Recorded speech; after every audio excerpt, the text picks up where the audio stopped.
opinion increases their intransigence, their unwillingness to give up on what they want to do, the direction they want to go.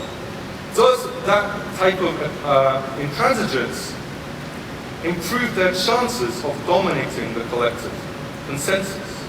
So I'm going to show you a figure from our work on this within the animal groups. And in this case, we have a relatively small majority versus a minority. And the majority preference, that omega term, I'm going to fix at 0.3.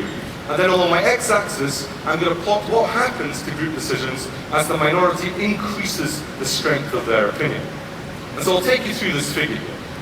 What 1 means is that the majority wins 100% of the time. What 0 means is that the minority wins 100% of the time. So it's the probability or proportion of decisions that are won by either the majority group or the minority group. And if we start at 0.3 on the x-axis, then the minority and the majority have the same strength of opinion. And unsurprisingly, given what I just showed you, the majority tends to win. But now, as we go along that x-axis, we're increasing the strength of opinion of the minority. They're becoming more intransigent, less willing to give up on their opinion. And what happens? Well, they begin to dominate and eventually completely dictate the behavior of the group. So it would seem that being strongly opinionated is a good thing. It allows you to reinforce your views, allows you to impose your views on others. But this was in the case where everybody had an opinion. Everybody had a bias. Everybody has an opinion in this scenario. What about if we have individuals who are either uninformed or they do not have a strong preference regarding the outcome? A more balanced view, but they're still participating in the decision making. So this represents uninformed individuals in the group. Well, this changes everything completely. So again, I'm going to show you a figure from our paper on this topic to show you the importance of uninformed individuals. And so here we're looking at a scenario where the x-axis is now showing us the number of uninformed individuals within our group. We're looking at a case here where the minority preference is stronger, it's 0.38. It's stronger than the majority preference, which is fixed again at 0.3. But it's not so strong. In fact, if you look up from that 0, then the majority is still winning around 60% of the time. But look what happens when I add stupid individuals into the group, or individuals that don't really know what's going on. They push it towards the majority, before then it saturates due to the local interactions. What if I increase the opinion strength of the minority further? Or further still, now the minority, if everybody has information, the minority will win almost 100% of the time. But add in 10 or 12 uninformed individuals, or importantly, individuals who are not necessarily uninformed, but they don't have a strong preference regarding the outcome, and that spontaneously returns the system back to democratic consensus. The majority will tend to win. So uninformed individuals inhibit the difference in intransigence. It effectively makes the system egalitarian. So this is exciting for us who want to understand the evolution of decision-making within animals and cellular groups. But also, we want to ask, is there a deeper mathematical principle that we've uncovered that could extend this to other types of systems? There are many systems where individual components influence and are influenced by others. There are technological systems. There are neural systems. And of course, there's our own human society, where we influence each other's opinions. And so we developed with Thilo Gross and Gerben Demirel a model called an adaptive network model, where we sort of take away a lot of the complexity to try to get at the basic fundamental mathematical underpinnings of what's going on. So now we represent individuals as nodes on a network that are communicating with each other, with the edges between nodes, the lines between nodes representing communication. And so I'll give you a very simplistic example of the type of model we're talking about here. We have a red individual, and red's always the baddie, right? Communicating with a green individual. In a context like this, the green is the goodie. Okay, so we have them interacting, and they may be discussing a certain topic. In this case, the red individual thinks they're going to buy a radio. The green individual, of course, thinks that's nuts. And so this causes the red individual to think a little bit. but it only communicated with one green individual, so maybe he's sufficiently, or she's sufficiently intransigent to stick with their original buying decision. But what about if this red individual interacts simultaneously with two green individuals who both think that this is a bad decision to make?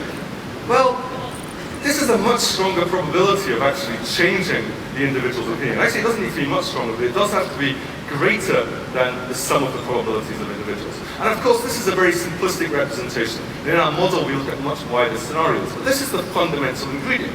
And it's not controversial. We know about this type of property within animal groups, and that individual turned green, turned away from the dark side. And so here we can see, different types of opinions spreading within a network. And, okay, there's a lot of math behind this. I just gave us the nice little cartoon, but I didn't want to sort of trivialize the mathematics done by my collaborators. And we could actually prove the result now. That's the nice thing about using these models. We can actually create a model that we can prove this result, which is shown in these solid lines. And so you may be thinking, well, that's a rather confusing figure. Let me just talk you through it. It's actually remarkably simple. What it shows, what it proves, is that below a critical density, so now we're looking at a network of 10,000 individuals communicating with each other. Below a critical density of uninformed nodes in that network, there is only one stable solution for the minority to win if they're sufficiently intransigent. However, above that, you see what's called an appearance of a saddle node bifurcation, which is a fancy term just for the shape of this sudden appearance of a different state that the system can be in. Now it can be in a stable majority-dominated state, or the minority-dominated state, and there's also an unstable, undecided regime, where the system flips out of that very easily. And if we perform this model, what we see is very similar to what I showed you with the spatial simulation of animal groups. You can see as we add uninformed individuals, nothing much happens, and then there's almost a tipping point, a critical density of uninformed individuals in the population that flips the system from being minority-dominated suddenly to the majority winning. And we've performed this with lots of different types of models. And the nice thing, again, about using the mathematics here, is we can explore the entire region of parameter space. Instead of having to run all my simulations, we can now look at the key parameters, which is the numerical majority, the numerical advantage of the majority on one axis, the y-axis, versus how strongly the minority believes in their opinion. And you can see, when everybody is informed, such as in this model, the minority can actually control a lot of parameter space by being intransigent, by being strongly opinionated. And what I'm going to show you now, I haven't changed anything, what I'm going to show you now though, is the region of that map of behaviors, of parameters, that switches from minority control to majority control. And I'll color that region white. It's a huge region. So now the strategy of increasing intransigence, of being strongly opinionated, does not work. You cannot win, given that there's a sufficient proportion of individuals that don't have a bias. So I want to reiterate that I'm not making a judgment regarding the value of the view in this model. You can see this as a good thing or a bad thing. You can think, well, the minority could have a really good opinion that you want to spread. Or you can think of it as perhaps an extremist minority, which would be something you want to inhibit. So we're just talking about the dynamics here. But we conjecture that it's widespread because we find this in lots of different models. And as an experimentalist, I'm really excited because it makes a testable prediction. And I never really believed these models until I could go out there and test it in an experiment. And fortunately for us, as we add uninformed individuals, the model predicts we should get a very strong difference in behavior for relatively small numbers. And so we turn to perhaps an unlikely organism to test that theory. This schooling fish that I showed you before. And again, I told you that they can learn. They can learn really well. After only 6 trials, they learn extremely strongly to have a preference for either the blue target or the yellow target. And we fixed it so those that wanted to go to the yellow target, they were the strongly opinionated minority.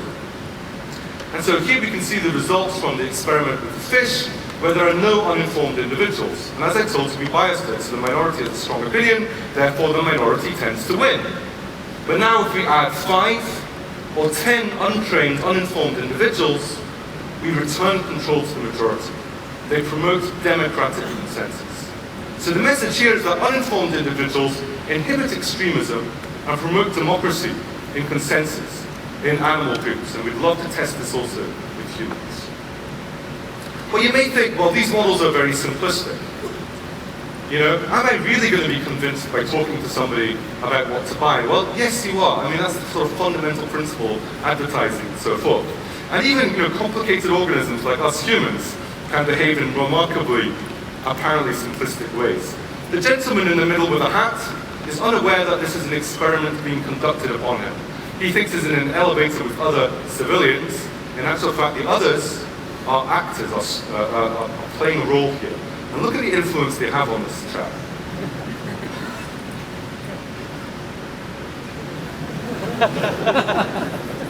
We think of ourselves as complex, right?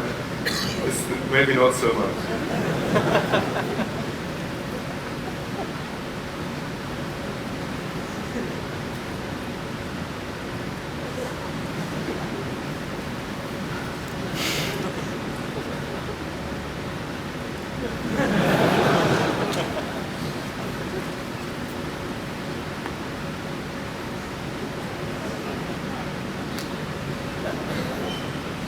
Wonderful, isn't it?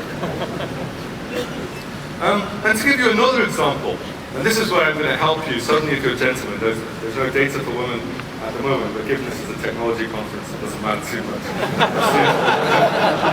I've seen the remarkable sex ratio here. So this is not my research. I don't want to claim this research as my own, but I want to highlight another example of how people can influence each other. And in this particular experiment, they were asking the question of, you know, how attractive do women find men?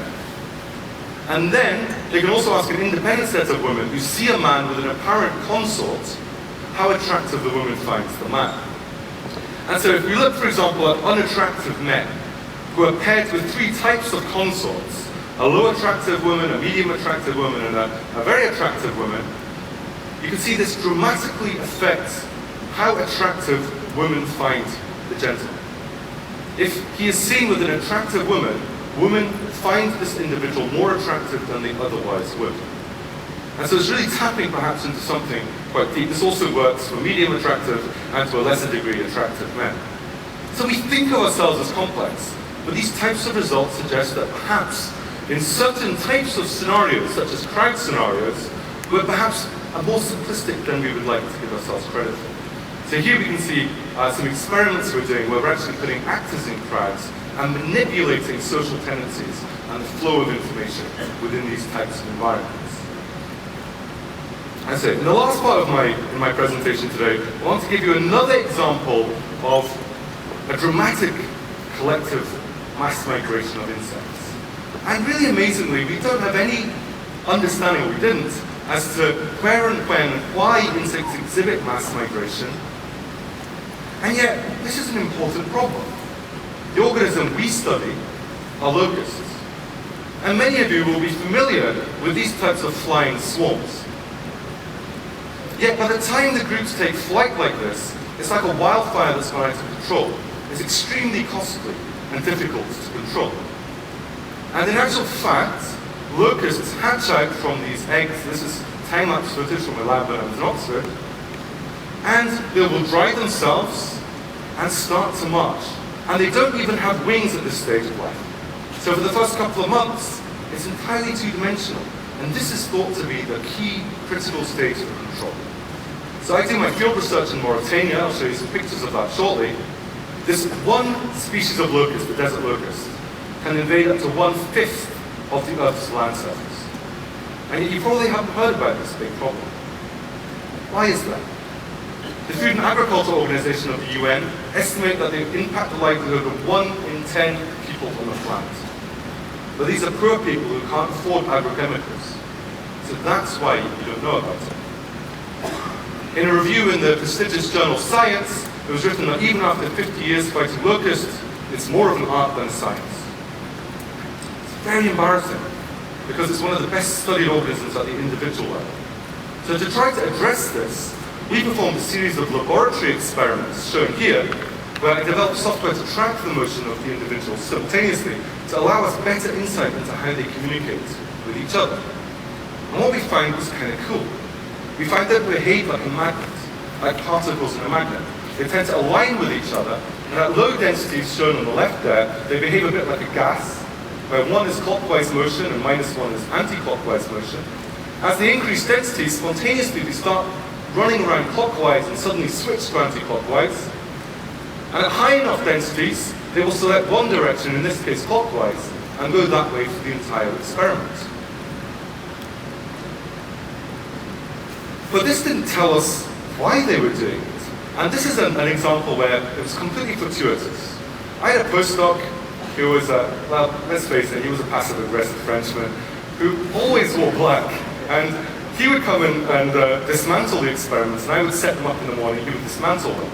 And he would come in and say, Ian, you said you were going to put 50 in, I took out 49. You lost one. Sorry. I went back the next day. The same happened, 2 went missing that day. This drove me crazy. And so, going back to the videos, I found that these little blighters were biting each other and sometimes completely consuming each other. So these apparently vegetarian insects weren't nearly so vegetarian as we thought. And so with Sepide bazazi, a graduate student, we cut the nerves that give them sensation to the abdomen, and we put swarms of nerve-cut individuals, which is shown in red. We prevented them from swarming. If you can't feel them biting from behind, you don't start marching. We also manipulated the visual system. The top A there is a normal locust. This is one of our high-tech experiments. It didn't involve GPUs. It involved Humbrol enamel modeling paints, where we painted the front half of the eye black, so it cannot see individuals in the front. In C, we paint the back half of the eye black, so you can't see them coming from behind. And in D, the poor locusts are completely blind. And the point to note here is the difference between the orange and the green, or the lack of difference. The orange are blind swarms. They can't swarm, they're blind. The green are individuals that cannot see others approaching from behind. So if you stop them seeing others approaching, and you stop them biting each other, you stop swarming. So I went out to Mauritania to try to study this. And I find the locust, which is more of a challenge than you'd think in sub-Saharan Africa. That's me filming them. That's our camel. It's not often you do field research with a camel. I took a few pictures of it. This is the picture I showed you earlier. These are camel entrails. Turns out that I hadn't put 2 and 2 together, locust swarm famine. And so despite having dollars and euros and whatnot, there was nothing to buy. We ran out of food, and the only thing we could buy for passing nomads were camel entrails, which we hung in a tree for a few days. You can see flies laying their eggs. We ate like a jerky. And I became horrifically sick. And when I finally, you can see how well prepared I was. The tent cost me $50. Mine's the small one. But you can see this huge sandstorm coming towards us. You can also see us, we're resourceful biologists. We also use the tree to dry our clothes. But it was my Mauritanian colleague's tent that came down in the sandstorm. But this is the same sandstorm, not a sandstorm, the same sandstorm from NASA's website. It literally blows the swarms away. 2 months, 20 minutes worth of data, being too traumatized ever to look at video. So we turned to the good old US of A, where you have things like roads, with colleagues to study a comparable system, the Mormon cricket. And you can see in the middle here, one of the crickets chowing down on one of the buddies. And so again, these apparently vegetarian insects would eat roadkill, such as this rabbit. They'd eat the ears, you can see them crawling in through the eyes and the mouth, and they'd eat each other. And so using artificial diets, the P stands for protein, the C stands for carbohydrate. Carbohydrate is what you'd expect a vegetarian cricket to go for. But no, they love the protein, and 0 is the neutral diet. And I love the next figure is fun. It's a living histogram, so to speak. Of course, we randomized it in the experiments, but here you see a gradient from water to 2 molar salt concentration. And you can see them fighting over 0.25 molar. Why that concentration? Well, that's the concentration of their blood. They taste it with their feet and they fight each other for it. So we have a new mechanism that we call forced march. The individuals attack those ahead and try to prevent themselves from being attacked from behind. Stop, and you risk being cannibalized. And so what we're now doing is using this knowledge of the biology, this fundamental knowledge of the biology, to develop GPU-accelerated models of populations. And we now have an extremely good model at this sort of scale, this small scale. We've experimentally parameterized it in a series of papers. And again, GPU computing has been essential. This includes nutritional dependencies, it includes the variable states that individuals have.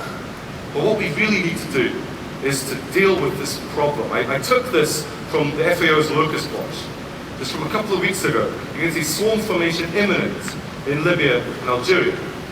Now, these are countries that are hard to get into, that are hard to control. So we really need to match our understanding of the biology at this microscopic scale to using computational approaches to make predictions at the mesoscopic scale where we can go out there and test under field conditions. And what I really want to do is use hyperspectral imaging to then make predictions over continental scales. And that, again, is where GPU computing is going to be invaluable. Thank you very much.